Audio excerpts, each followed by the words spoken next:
비대면 시기가 장기화되면서 눈에 띄게 달라진 집회의 분위기와 풍경이 있습니다.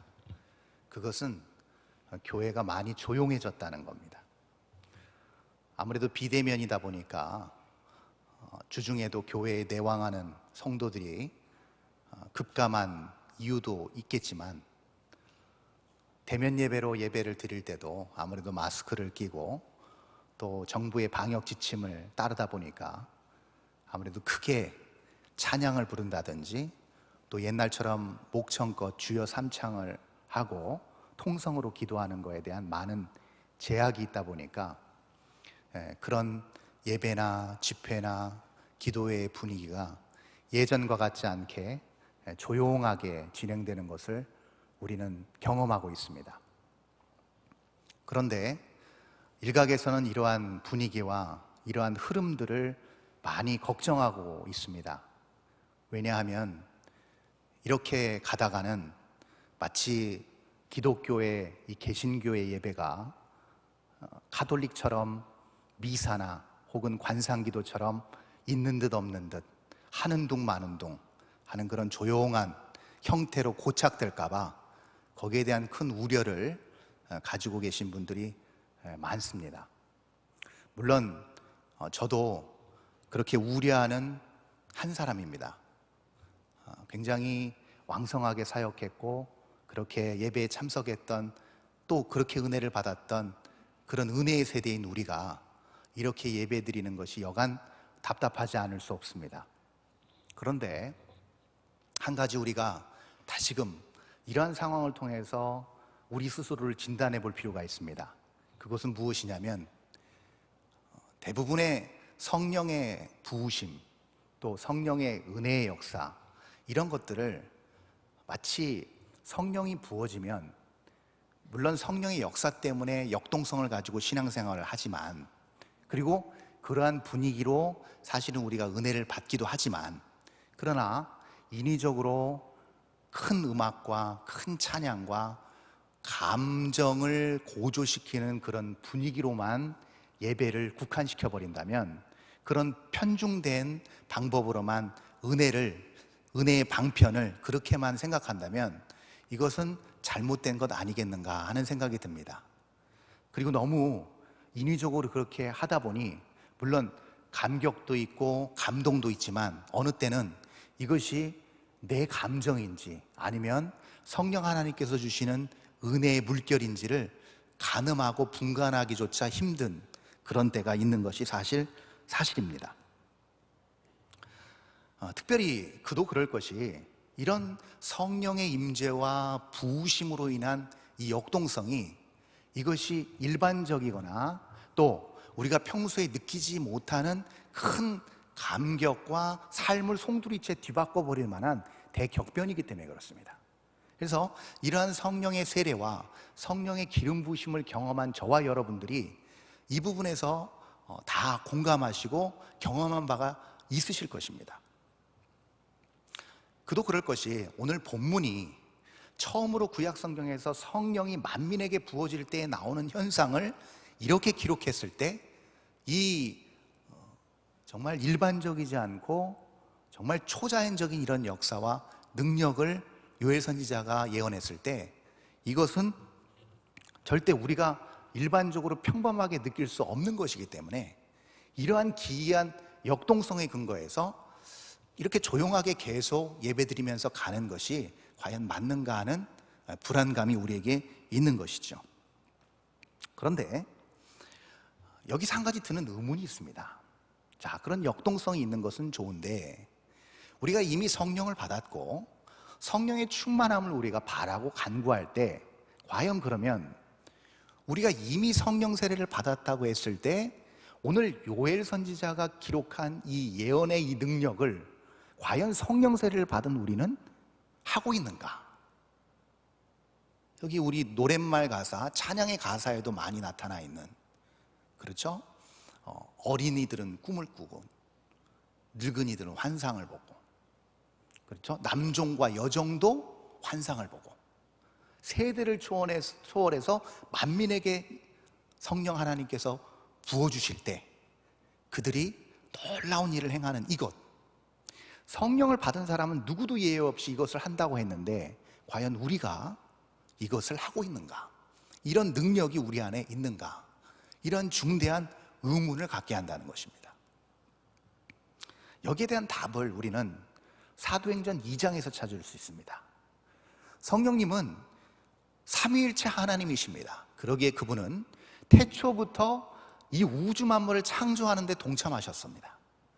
그런데 이분이 본격적으로 역사의 무대에서 본격적으로 사람의 눈에 비춰질 만한 영향력을 행사하신 그 시점이 바로 사도행전 2장 마가의 다락방에서 성령의 충만함을 받았던 120명의 문도들을 시작으로, 그렇게 우리 성령님은 이 세상에, 이 역사 안에 데뷔하셨습니다.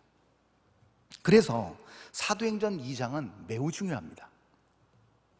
그런데 이들이 성령의 세례를 받고 나서 특별히 베드로가 대표적으로 말씀을 선포합니다.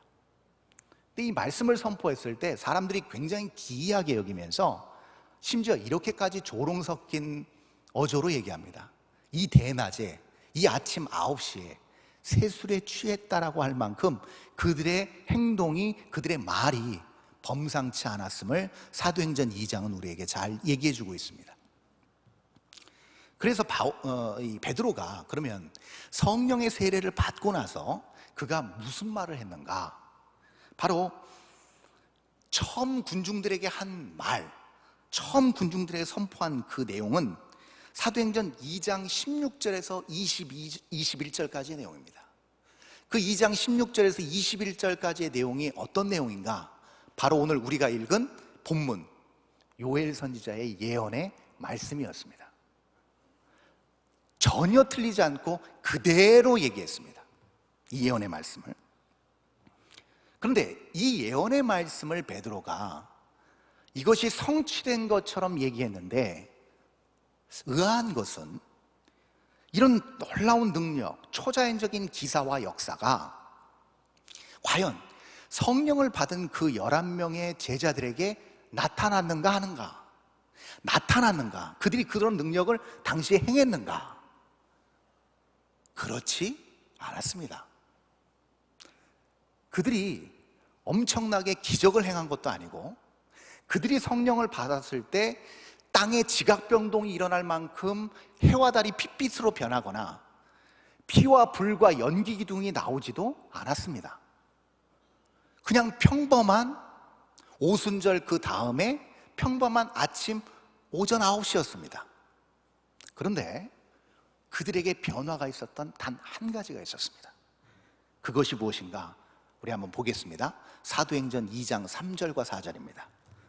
자, 한번 보겠습니다. 제가 읽겠습니다.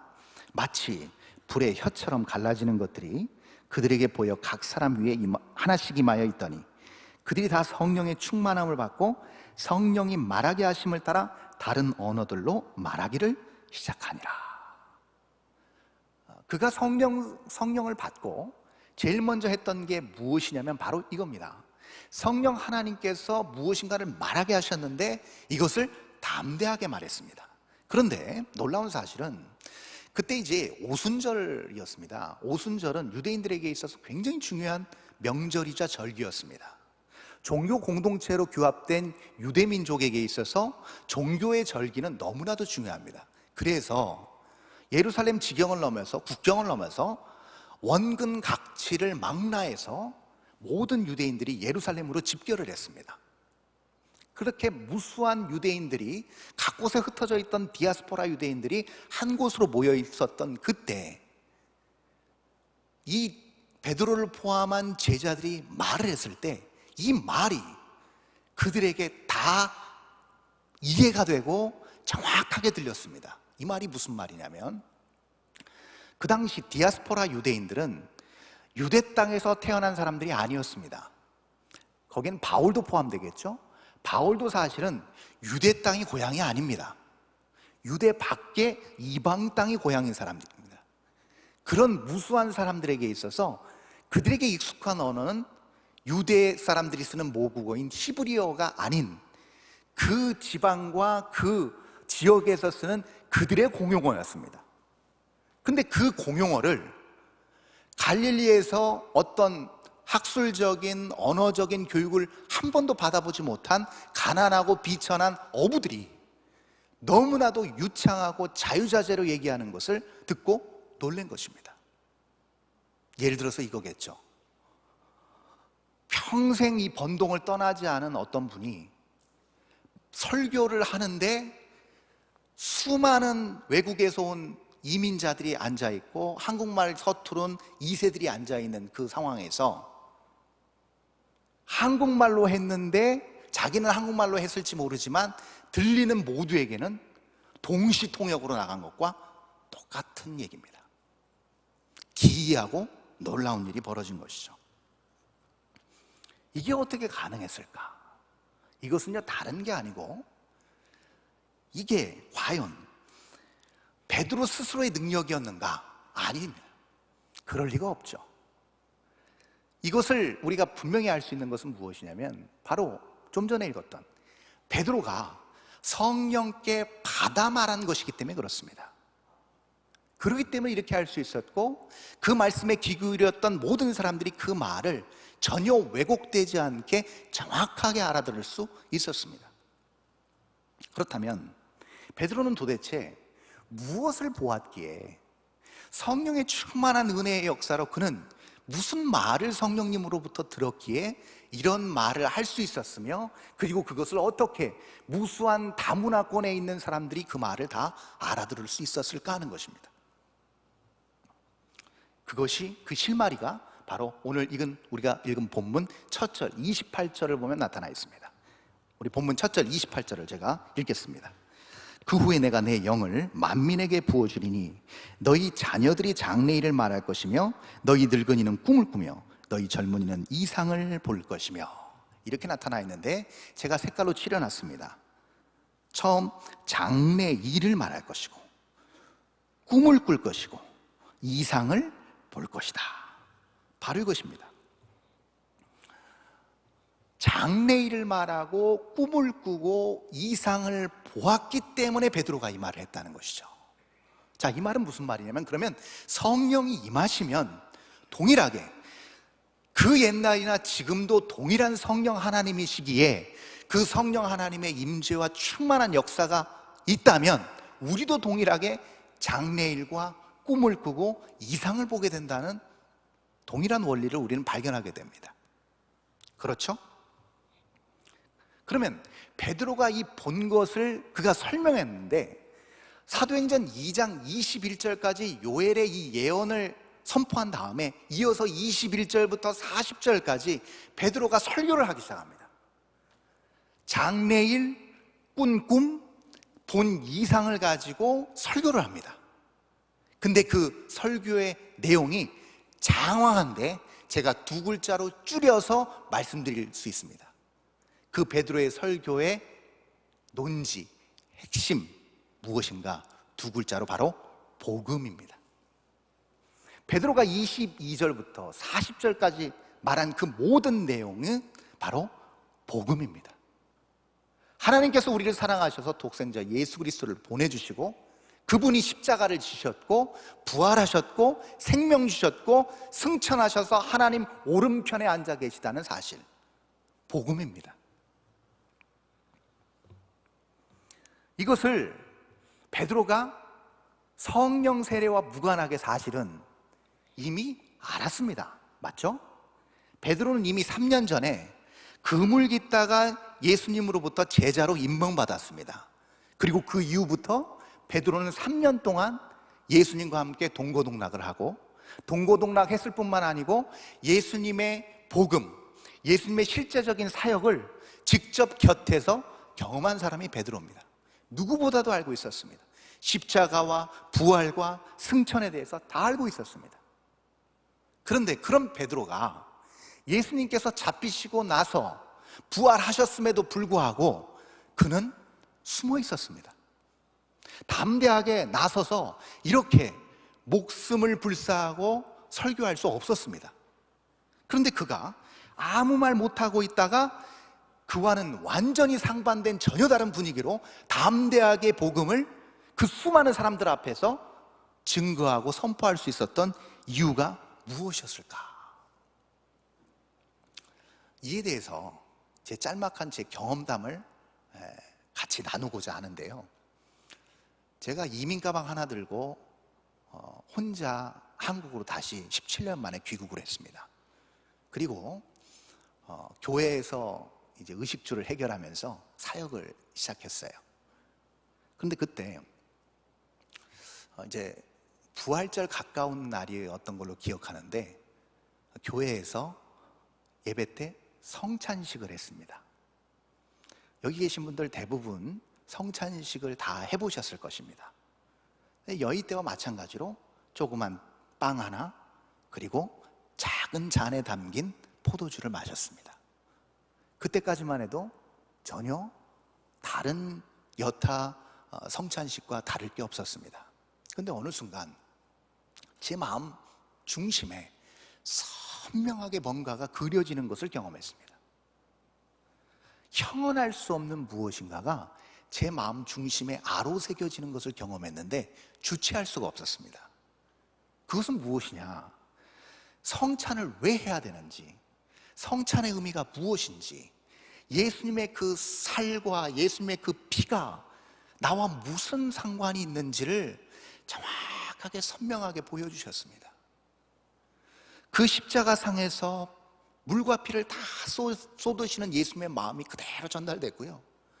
마지막 큰 마가의 다락방에서 고난을 앞두시고 떡을 떼서 제자들에게 나누실 때에 그 예수님의 마음이 그대로 전달이 됐습니다.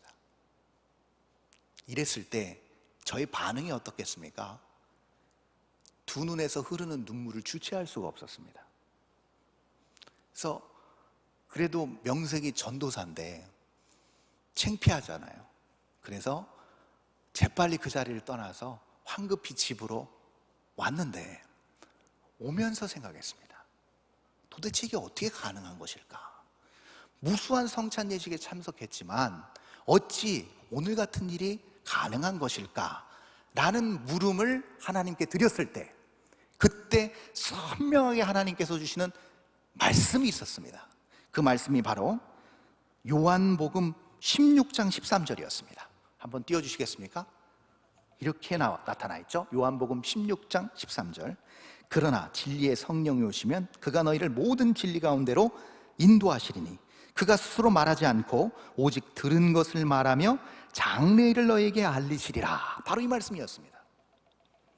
그래서 곰곰이 생각해 봤습니다. 왜 이 말씀일까? 근데 생각해 보십시오.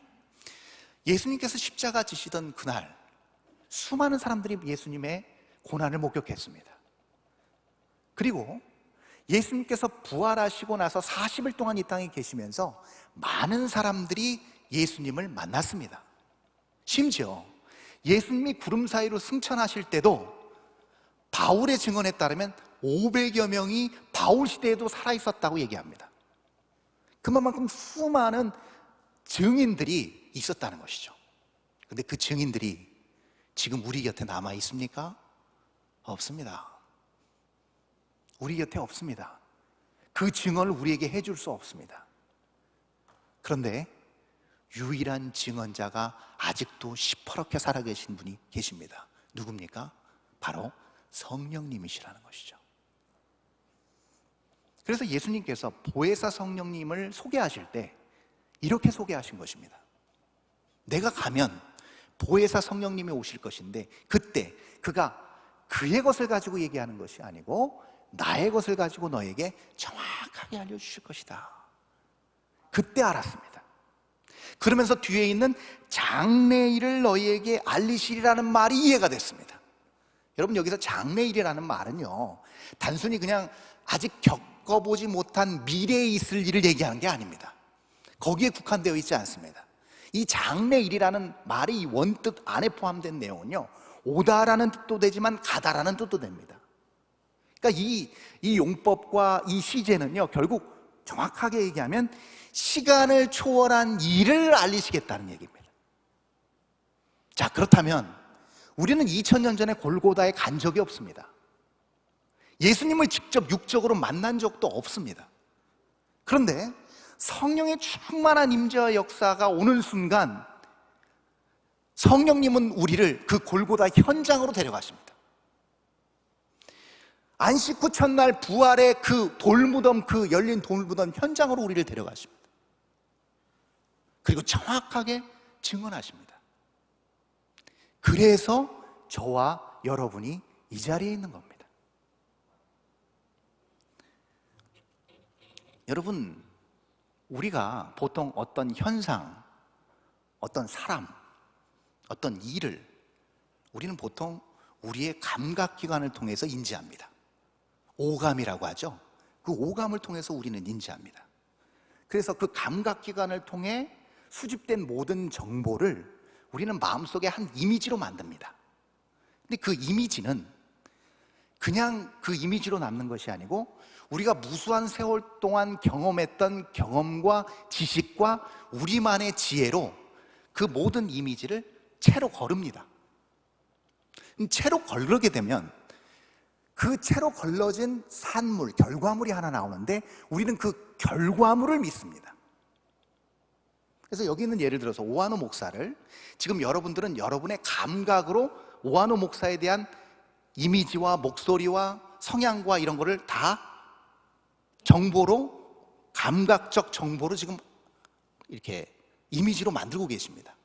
근데 여기에 이 이미지에다가 여러분이 저에 대해서 겪어왔던 것들을 채로 걸러서 한 결과물을 만들어냅니다. 그리고 그것을 수용하고 믿으시는 겁니다. 그렇죠? 그런데 그 믿음이 주어진 순간, 그렇게 결과물로 나온 믿음을 수용하는 순간 반드시 뭐가 나타나냐? 그 믿음을 기반으로 한 반응이 나옵니다. 그런데 성령님은 그런 과정 없이, 그 과정에 구애받지 않으시고 그냥 우리 중심으로 밀고 들어오십니다. 성령의 강력한 충만한 역사가 있을 때 그렇게 우리 성령님은 우리의 감각을 초월해서 들어오십니다. 그리고 정확하게 불변의 정확한 실상과 실존적인 역사를 그려내십니다. 그러니 그 변함없는 진리 앞에 그것을 믿지 않고 배겨낼 사람이 어디 있겠습니까? 성령님이 이미 우리 안에 들어와 있는 한 믿지 않을 수가 없는 것입니다. 그래서 여기 계신 저와 여러분이 성경에 있는 말씀을 찰떡같이 목숨처럼 믿고 거기에 반응하는 이유가 바로 거기 있습니다. 그것이 증거입니다.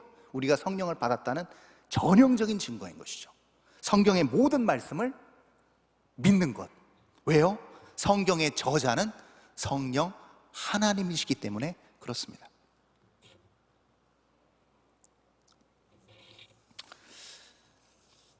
이것을 바울은 고린도전서 2장 9절 10절에서 이렇게 설명했습니다. 바울도 동일한 걸 경험한 거죠. 한번 보겠습니다. 이 현상을 이렇게 설명해 놨습니다. 기록된 바 하나님이 자기를 사랑하는 자들을 위하여 예비하신 모든 것은 눈으로 보지 못하고 귀로 듣지 못하고 사람의 마음으로 생각하지도 못하였다 함과 같으니라. 오직 하나님이 성령으로 이것을 우리에게 보이셨으니 성령은 모든 것 곧 하나님의 깊은 것까지도 통달하시느니라. 아멘. 바울이 이걸 경험한 겁니다. 다메섹 도상에서 이미 승천하신 예수님을 경험하고 나서 바울은 고린도 교회 성도들에게 이렇게 이 현상을 설명해 놓은 것이죠. 이렇게 성령 하나님께서 뚜렷한 진리로 우리 안에 내주하실 때 나타나는 전형적이고 공통적인 현상 세 가지가 있습니다. 성령의 충만함으로 성령이 우리 안에 감권적으로 역사하실 때 나타나는 전형적인 현상, 그 세 가지가 무엇인가? 바로 요한복음 16장 8절에서 11절 말씀입니다. 예수님께서 이렇게 말씀하십니다.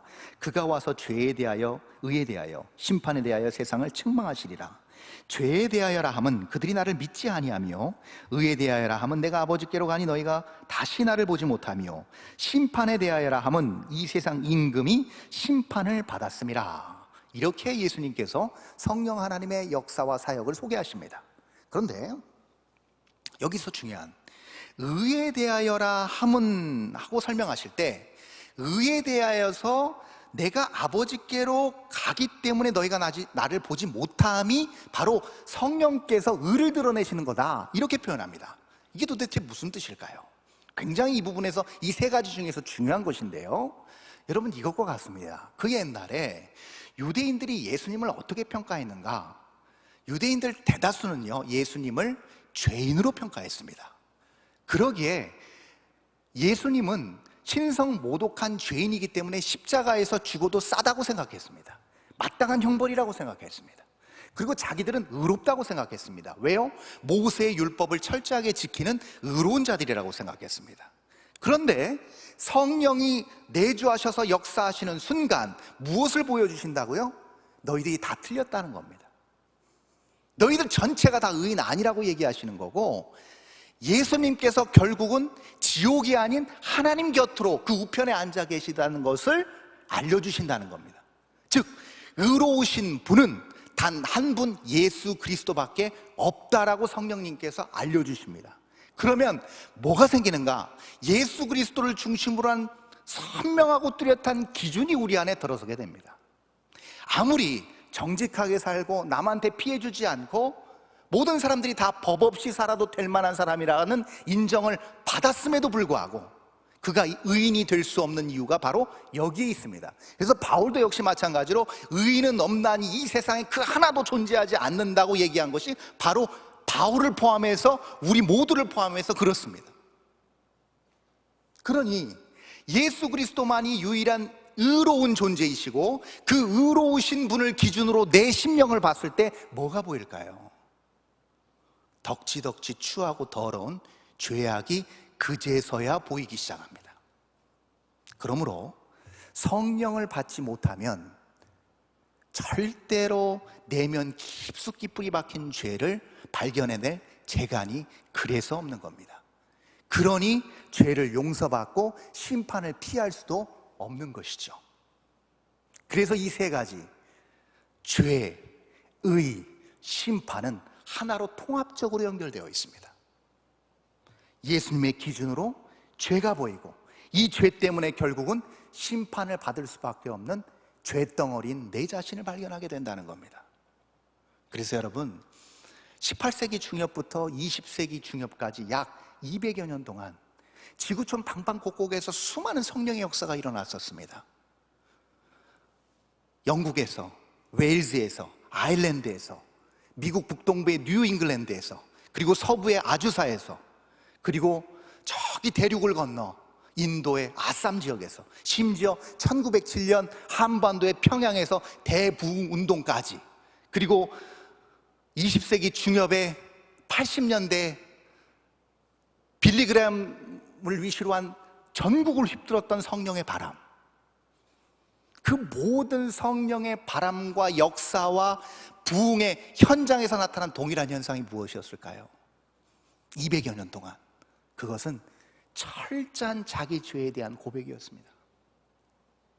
그리고 그 심판 앞에, 그 심판을 피할 수 없는 자기 자신을 바라봤을 때 그 고통, 그리고 그 두려움에 벌벌 떨면서 두 손 들고 하나님 앞에 나아가는 모습이었다는 겁니다. 그래서 우리가 아는 성령의 임재와 역사는 좀 다릅니다. 성령을 제대로 정통으로 받았을 때 나오는 현상은요, 그렇게 증명됐습니다. 그 옛날 사도시대 때부터 지금까지 여전히 살아계신 우리 성령님은 여전히 그 방법으로 역사하십니다. 그러니 누구도 이 심판에서 피할 수 없다는 걸 깨닫는 순간 누구를 부를 수밖에 없을까요? 이 심판을 피할 수 있도록 구원을 주시는 여호와 하나님을 부를 수밖에 없게 되는 것입니다. 그래서 32절, 오늘 본문 32절이 그래서 존재하는 겁니다. 자, 우리 32절입니다. 한번 보시겠습니다. 본문 32절. 누구든지 여호와의 이름을 부르는 자는 구원을 얻으리니 이는 나 여호와의 말대로 시온산과 예루살렘에서 피할 자가 있을 것이며 남은 자 중에 나 여호와의 부름을 받을 자가 있을 것임이니라. 아멘. 그래서 여호와의 이름을 부르는 것입니다. 여호와의 이름을 부른다는 것은 하나님 세 글자 내뱉고 끝나는 것이 아닙니다. 구약 성경에서 이름을 언급한다는 것은 그 이름을 소유한 분의 능력과 그분의 지혜에 의존한다는 얘기입니다. 이름을 부른다는 것은. 여러분, 에덴 동산에서 아담과 하와가 죄를 범한 이후에 인류가 단 한 번도 하나님의 이름을 부르지 않았다는 사실을 아십니까? 한 번도 부르지 않았습니다. 죄로 인해서 하나님과의 관계가 틀어지고 멀어져 버린 인간은 감히 하나님을 부를 수가 없었습니다. 그런데 비로소 창세기 4장에 들어와서 중요한 계기를 통해서 인류가 하나님을 부르기 시작합니다. 한번 볼까요? 창세기 4장 26절입니다. 이렇게 나타나 있습니다. 셋도 아들을 낳고 그의 이름을 에노스라 하였으며 그때의 사람들이 비로소 여호와의 이름을 불렀더라. 이렇게 기록되어 있습니다. 가인이 동생 아벨을 죽인 이후에 아담에게 하나님께서 셋이라는 아벨에 준할 만한 신실한 아들을 허락해 주십니다. 이 아들을 통해서 예수 그리스도의 메시아의 계보가 이어집니다. 근데 이 셋이 에노스를 낳습니다. 근데 그 에노스라는 이름의 뜻이 무엇인가? 에노스의 이름의 뜻은 잘 깨어지다, 잘 부서지다, 약하다, 이런 뜻입니다. 이 약하다는 것을 인류가 인지하는 순간 누구를 불렀다는 것이에요? 하나님을 그제서야 불렀다는 겁니다. 성령님께서 무엇을 깨닫게 해주시는가?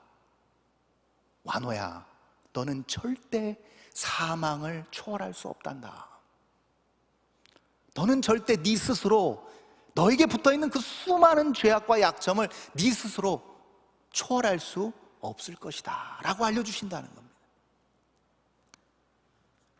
그래서 하나님의 은혜가 아니면 결단코 그 누구도 구원받을 수 없다는 사실을 자각하는 것, 그것이 성령의 역사입니다. 그러니 빈부귀천이 무색합니다. 많이 배우고 못 배운 사람이 전혀 상관이 없습니다. 문화와 언어와 인종이 아무 상관이 없습니다. 가진 자와 못 가진 자가 아무 상관이 없습니다. 왜요? 하나님 앞에서는 누구나 다 죄인이고 누구나 다 그 심판대 앞에서 준엄한 명령을 받아야 되기 때문에 그렇습니다. 그래서 성령 안에서 부르심받은 모든 사람들은 그래서 평등한 것입니다. 귀차가 없이, 격차가 없이 그 성령 안에서 평등하게 하나로 묶일 수 있는 것입니다.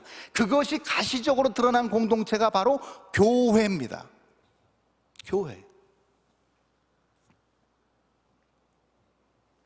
그런데 성령의 임재를 망각하고 성령의 임재를 통한 성령의 역사를 놓치게 되면 방법이 없습니다. 그것은 결국 자기 이름으로 자기 이름을 부르면서 갈 수밖에 없습니다. 그것이 어디에서 일어나는가? 바로 바벨탑 꼭대기에서 일어났습니다. 우리 한번 볼까요? 창세기 11장 4절입니다. 이렇게 나타나 있습니다.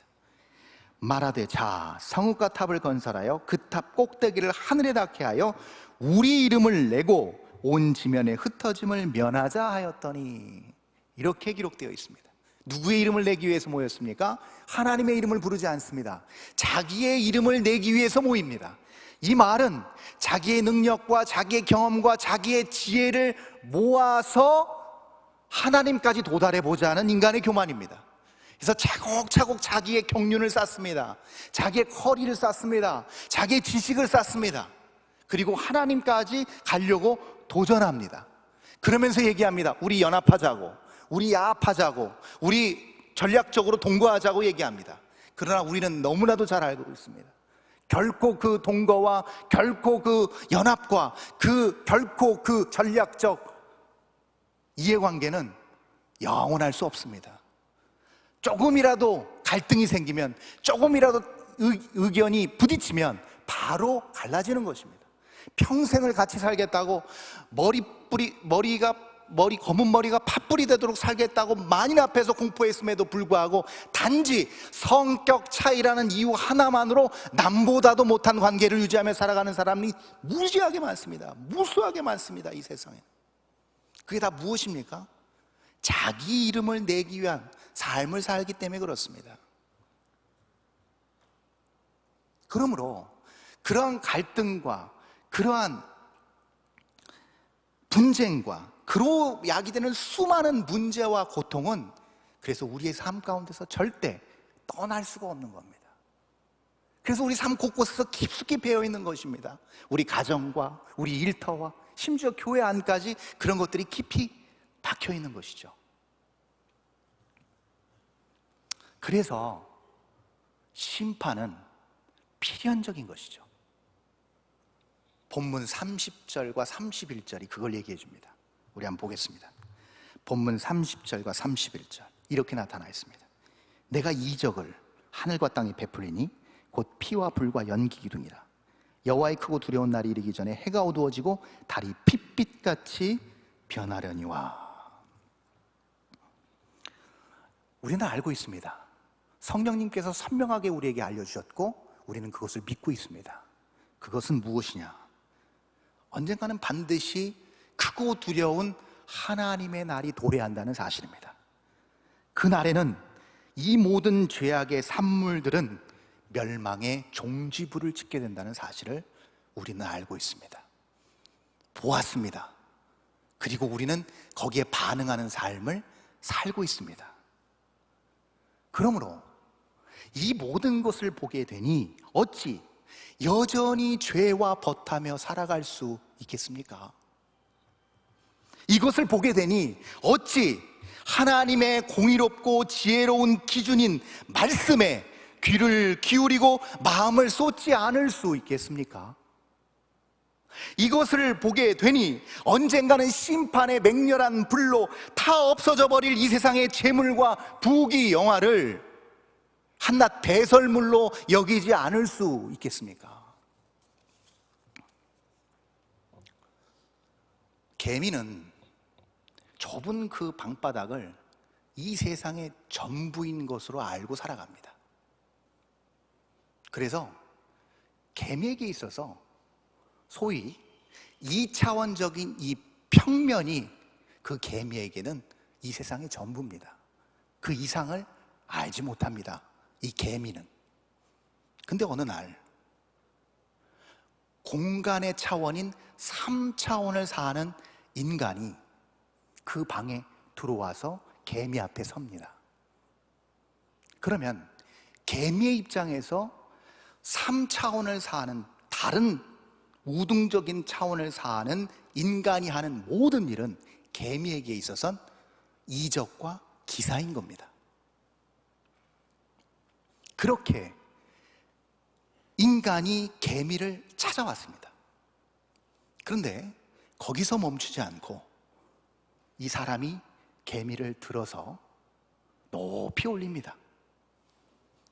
이 개미는 자기가 살았던 방바닥을 봅니다. 그 방바닥에서 개미는 그 방바닥의 처음과 끝을 봅니다. 거기서 멈추지 않고 이 개미를 들고 있던 사람은 그 방을 넘어 거실을 지나 집 밖으로 나갑니다. 그리고 집 전체를 보여줍니다. 그리고 개미는 그때서야 깨닫습니다. 이 집을 지은 사람이 바로 나를 들고 있는 이 사람이고, 이 집의 주인 역시도 이 사람이라는 사실을 개미는 깨닫습니다. 이걸 깨닫는 순간 개미는 더 이상 과거의 삶으로 돌아가 여전히 옛날처럼 살지 않습니다. 그는 이제 그 방을 넘어 거실을 넘어 집의 끝까지 그 구석까지 가며 자기가 듣고 본 것을 증거하는 삶을 삽니다. 그 이유는 분명합니다. 그 이유는 개미가 그때까지도 측량할 수도 가늠할 수도 상상할 수도 없는 그 한 분 주인이신 그분이 미천한 나를 찾아와서 나를 택해 주시고 구원해 주시고 끝없이 사랑해 주시는 측량할 수 없는 은혜 때문입니다. 기도하겠습니다.